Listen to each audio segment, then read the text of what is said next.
Chicago is spending more than $30 billion to rebuild land that spent a century poisoning the city.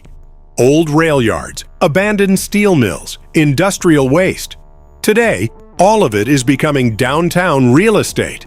But this isn't the first time Chicago has tried this. For nearly 40 years, plan after plan for this exact riverfront collapsed. So, what changed? Why does Chicago suddenly believe this time will be different? This isn't a park renovation. It's a bet on the future of an entire city. Related Midwest is building a $7 billion district called the 78 on 62 acres of former rail land. And this March, construction finally began after years of planning. A few miles north, developers are pouring $800 million into Foundry Park on the site of a century-old steel mill. And near Soldier Field, a $20 billion proposal wants to build an entire neighborhood on top of active train tracks. Though that one is still stuck on paper, with no construction in sight. And those are only the biggest ones. There are half a dozen more, scattered along both branches of the river, all racing for the same thing at the same time. If Chicago gets this right, it solves a problem most American cities can't: how to grow inward instead of sprawling outward. If it gets this wrong, billions in public money build nothing but empty towers. And the stakes go beyond real estate. City officials have tied tens of thousands of construction jobs and permanent jobs to these sites. The kind of numbers that show up in mayoral speeches and campaign promises. When a city stakes that much political capital on a handful of riverfront parcels, failure isn't a quiet write-off. It's a headline. To understand why this is happening now, we need to go back to what stopped redevelopment here for nearly 4 decades.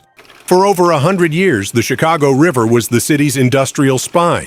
Steel mills, rail yards, slaughterhouses, all using it to dump waste and move freight. Barges instead of parks. Smokestacks instead of skylines. By the late 20th century, most of that industry was gone. On a map, the empty parcels look almost accidental. Dozens of acres, sitting untouched, in the middle of one of America's biggest cities. Some of this land sat abandoned for over 30 years, despite being just minutes from the Loop, prime, downtown-adjacent real estate that nobody would touch, because it didn't leave behind empty land. It left behind something far harder to build on: contaminated soil, broken infrastructure, land nobody could touch without spending a fortune first. For decades, that was enough to kill every proposal that came near it.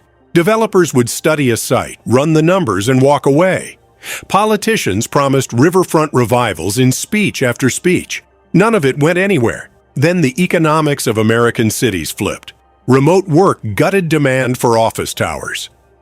But it also made people want something else: to live closer to water, closer to downtown, closer to somewhere with a view. Suddenly, the land nobody wanted became some of the most valuable real estate in Chicago. Developers quickly discovered they weren't building on empty land. They were sitting on top of one of Chicago's biggest environmental cleanups.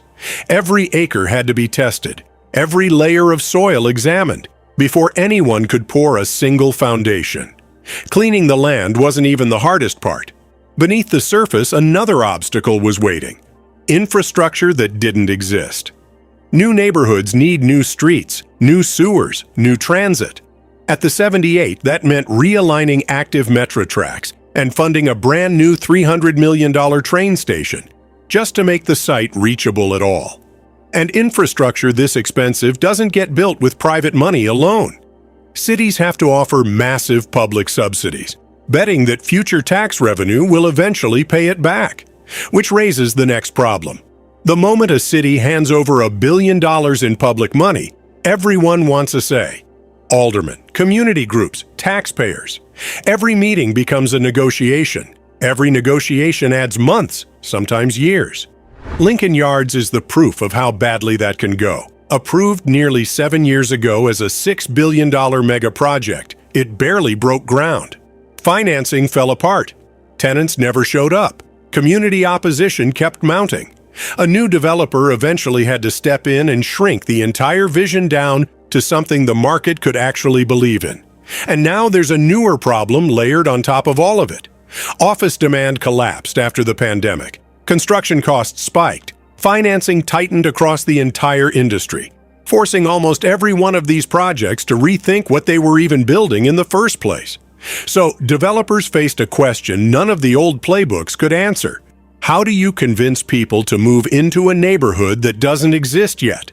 But at the 78, developers realized something surprising. Apartments wouldn't be enough. Nobody wants to be the first person living on a construction site with no restaurants, no stores, no reason to stay after dark. They needed a reason for people to show up before the neighborhood was even built. That's why the first major structure rising on the 78 isn't an apartment tower. It's a soccer stadium. 22,000 seats, opening in 2028, home of Chicago Fire FC. And a stadium doesn't just bring soccer fans, it brings restaurants, hotels, apartments, investors. Suddenly, the empty site starts behaving like a real neighborhood years before it's actually finished.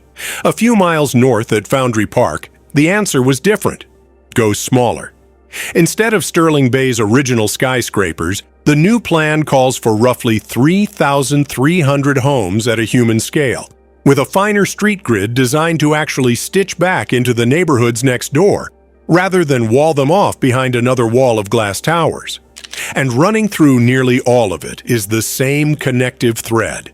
The Riverwalk itself, extended piece by piece, turning an industrial channel into public space that ties the whole waterfront together.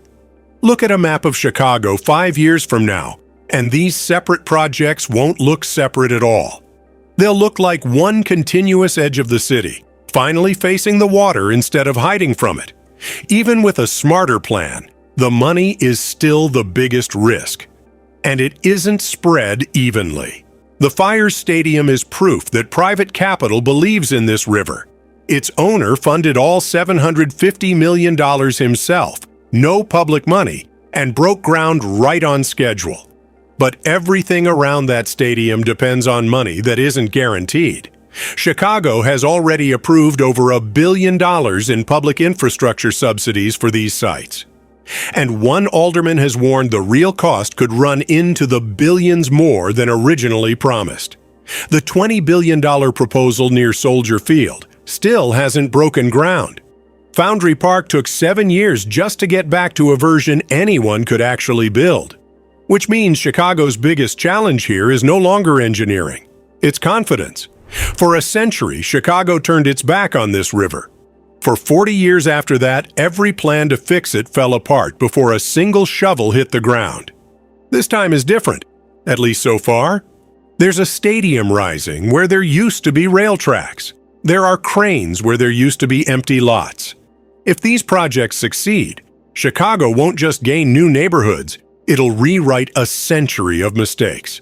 The industrial river that once divided the city becomes the thing that finally reconnects it.